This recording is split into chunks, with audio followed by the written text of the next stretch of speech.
Paroles diplomatiques dures aux conséquences possibles. Un véritable séisme politique résonne à travers le paysage médiatique allemand. Friedrich Merz, chancelier fédéral et figure de proue de la CDU, s'exprime dans un langage qui met à l'épreuve nos relations diplomatiques. Lorsqu'il qualifie les Russes de barbares, Merz s'aventure sur un terrain particulièrement glissant, car ces mots ne portent pas seulement l'écho d'une arrogance historique.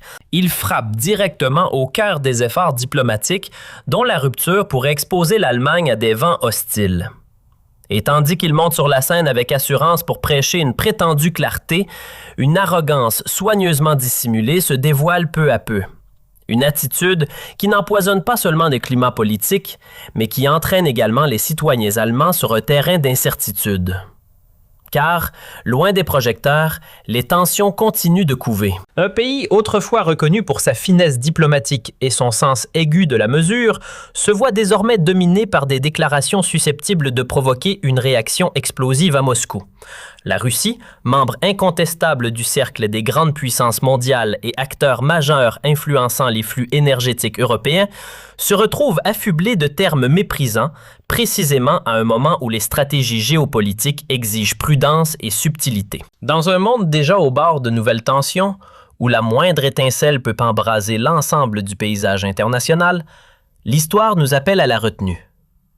Pourtant, au lieu de tirer les leçons du passé, Merz oriente son discours vers une direction qui déclenche de véritables ondes de choc. L'image de barbarie qu'il invoque agit comme une gifle rhétorique, une simplification brutale des réseaux complexes qui relient les nations entre elles. Et tandis qu'il puise dans les archives de l'histoire pour justifier ses propos, persiste un arrière-goût amer d'une morale à deux visages.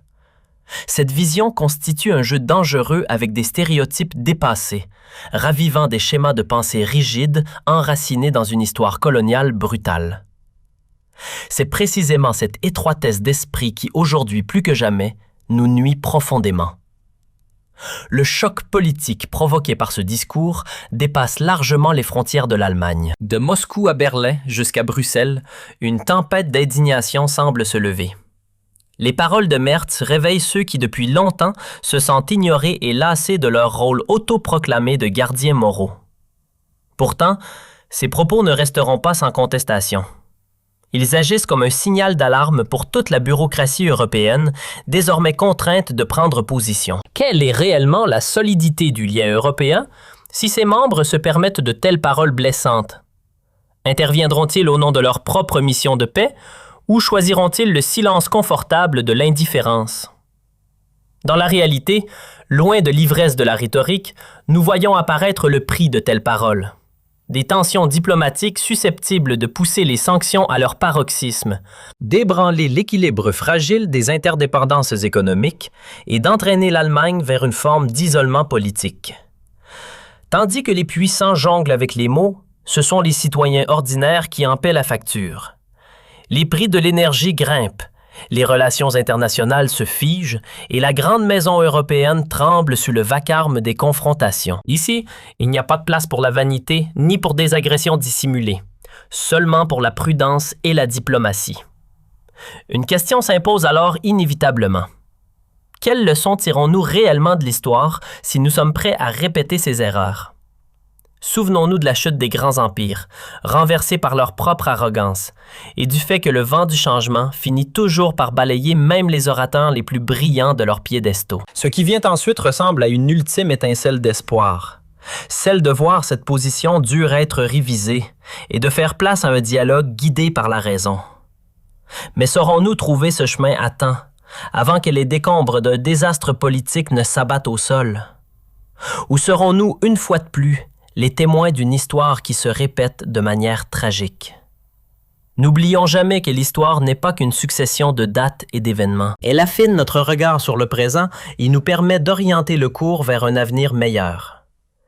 Mais cela exige du courage pour reconnaître nos erreurs, de l'humilité face à la complexité du monde et la volonté de dépasser des schémas de pensée dépassés.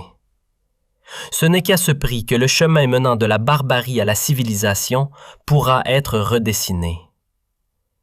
Petite précision au passage.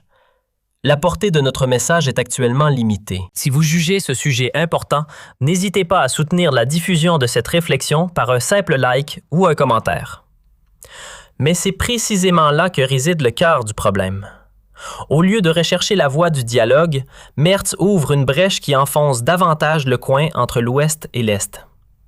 À une époque où la coopération devrait être la clé de la stabilité, ce sont au contraire de nouvelles confrontations qui se multiplient autour de nous. Des paroles prétendument morales laissent derrière elles un tissu diplomatique déchiré, ébranlant les fondations d'un ordre déjà fragilisé par les crises successives. Et pourtant, les mots de Merz ne sont pas seulement la preuve d'une ignorance historique. Ils révèlent surtout une fracture profonde entre l'élite politique et la réalité quotidienne à laquelle les citoyens doivent faire face. Une Allemagne secouée par les crises cherche désespérément des repères et une forme de stabilité. Mais tandis que Merz multiplie les formules sur la scène internationale, ce sont les citoyens qui supportent le poids des erreurs des puissants. Les coûts de l'énergie explosent, les équilibres sociaux se fissurent et ceux qui prétendent représenter le peuple poursuivent leur lutte de pouvoir sans retenue. On en vient à se demander, les citoyens ne sont-ils que des pions dans un jeu d'orgueil politique, une arène où les mots servent d'armes plutôt que de pont entre les peuples? Car il ne s'agit plus seulement d'un débat politique ordinaire. C'est une lutte pour l'âme même de nos sociétés. Une lutte qui décidera si nous avançons vers une isolation sombre ou vers une unité porteuse d'espoir. Le drame se joue sur la scène internationale, mais ses racines plongent profondément dans nos réalités nationales. Nous subissons les conséquences d'une politique fondée sur la division et la polarisation au lieu de l'empathie et de la compréhension. Combien de temps accepterons-nous encore d'être prisonniers d'une rhétorique qui sépare davantage qu'elle ne rassemble? Est-ce vraiment la route que nous voulons tracer pour les générations à venir? Un chemin bordé de méfiance et d'hostilité?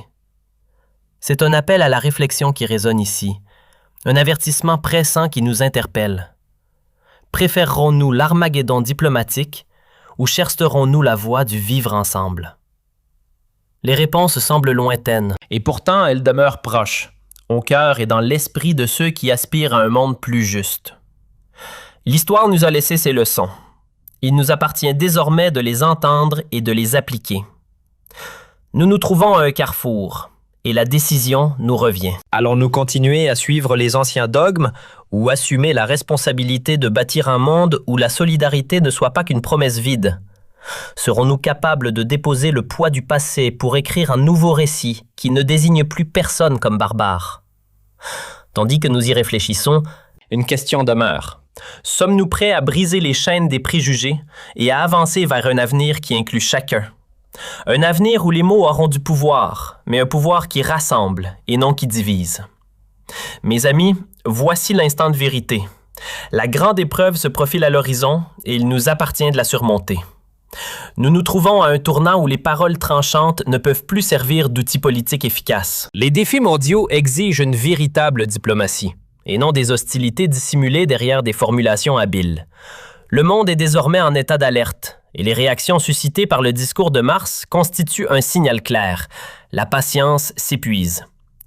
Toute tentative de déconstruire la rhétorique de la confrontation doit s'accompagner de démarches courageuses vers l'équilibre et le consensus. L'histoire nous l'a montré à maintes reprises.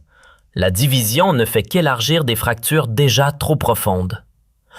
Pourtant, la direction politique semble persister à naviguer d'une ligne de conflit à l'autre sans jamais proposer de vision durable capable d'apaiser les tensions. L'ironie consistant à condamner d'autres nations tout en fermant les yeux sur ses propres problèmes illustre parfaitement la manière dont les jeux de pouvoir peuvent déformer les priorités. La responsabilité politique doit être redéfinie. Il ne s'agit plus simplement de remporter des victoires éphémères dans des joutes oratoires, mais de créer les conditions dans lesquelles un véritable progrès peut voir le jour. Cela implique de construire des ponts plutôt que d'approfondir des fossés. Une approche guidée moins par l'arrogance que par la lucidité. Alors que les marchés vacillent et que les tensions sociales s'intensifient, il devient indispensable de promouvoir une culture du dialogue sain. Un dialogue qui laisse place à la critique, mais aussi à la compréhension. Car ce n'est qu'ainsi que nous pourrons assouplir des positions devenues trop rigides et façonner un avenir marqué par davantage d'humanité et moins de polémique. Les réflexions profondes exigent non seulement de se confronter au passé, mais aussi de s'engager à construire un avenir meilleur. Ne nous contentons pas d'être de simples spectateurs d'un théâtre où de vieux préjugés distribuent les rôles, mais devenons les artisans d'un nouveau récit qui considère la diversité comme une richesse plutôt que comme une menace. Petite parenthèse, et elle est importante. Si vous pensez que l'État vous protégera lors de la prochaine crise, regardez autour de vous. La réalité est simple. Vous êtes seul et sans préparation, vous risquez d'être submergé. C'est précisément pour cela que nous avons développé notre système de préparation aux crises. Un programme complet, étape par étape, conçu pour protéger votre argent, votre liberté et votre vie avant qu'il ne soit trop tard. Le lien se trouve dans la description. Et très honnêtement, ne pas s'en rendre compte en 2025 pourrait bien être l'une des plus grandes erreurs que vous puissiez commettre. Le chancelier Merz incarne symboliquement ce conflit dans lequel la politique allemande semble aujourd'hui enfermée. Pourtant, une issue demeure possible.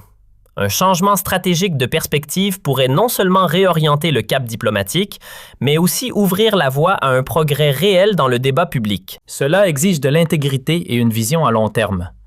Utilisez la scène politique pour créer des liens, plutôt que de continuer à jouer sur les cordes de la division. Solidarité et coopération. Tels sont les mots-clés qui devraient accompagner l'avènement d'une nouvelle ère. Une ère qui considère les nations et les cultures comme des partenaires et non comme des rivaux. L'espoir réside dans une véritable renaissance diplomatique, capable d'éviter les erreurs du passé tout en anticipant les défis de l'avenir. Au final, une question essentielle demeure. Trouverons-nous collectivement le courage de dépasser les traditions de méfiance pour initier une véritable dynamique de coopération? Serons-nous enfin capables d'apprendre le langage de l'harmonie avant que le temps ne nous retire cette possibilité? La réponse se trouve entre nos mains et le moment d'agir est maintenant. Monsieur.